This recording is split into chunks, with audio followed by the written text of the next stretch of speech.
Alright, it's the 2-minute drill. Aperture, shutter speed, and ISO. I'm going to lead you guys down the field, get the clock started now.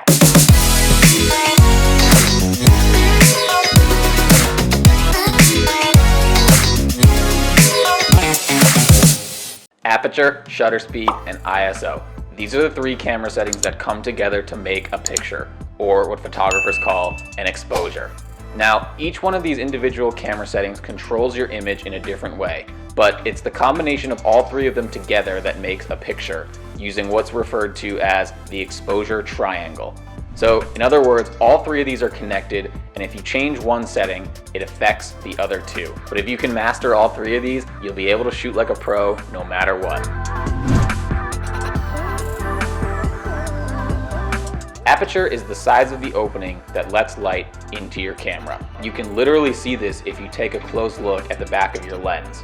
Aperture is measured on a scale from low to high in increments called f-stop. The higher the number, the darker your picture will be. The lower your number, the lighter your picture will be. Now, on top of controlling brightness and darkness, aperture also controls how much of the picture is in focus, and this is known as depth of field. The lower the number, the less of the picture is going to be in focus. The higher the number, the more is going to be in focus. So remember, aperture controls two things: brightness and darkness, and how much of the picture is in focus.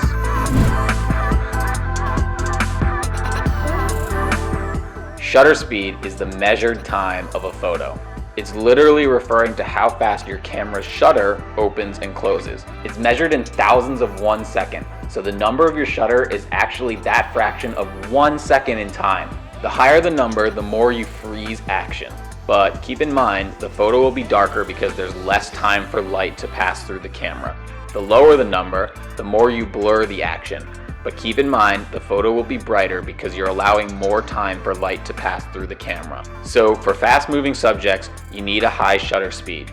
For slow-moving subjects, or if you want to show motion blur, you should use a low shutter speed. When you think about shutter speed, think about freezing a moment in time.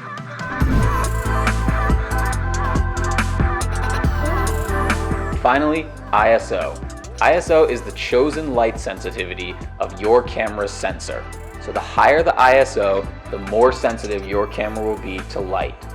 The lower the ISO, the less sensitive your camera will be to light. So what does that mean? Well, if you're in a bright area or a well-lit area, you can shoot with a low ISO. If you're in a darker area or a lowly lit area, you'll probably need a higher ISO. But keep in mind, the higher you push the ISO, the more grainy or noisy the picture becomes. And honestly, that's pretty much it. That's aperture, shutter speed, and ISO in a nutshell. And if you can master these three concepts, you'll be well on your way to shooting like a pro, no matter what situation you find yourself in. If you found this video helpful, go ahead and please subscribe below, and I'll see you at the next video. We out!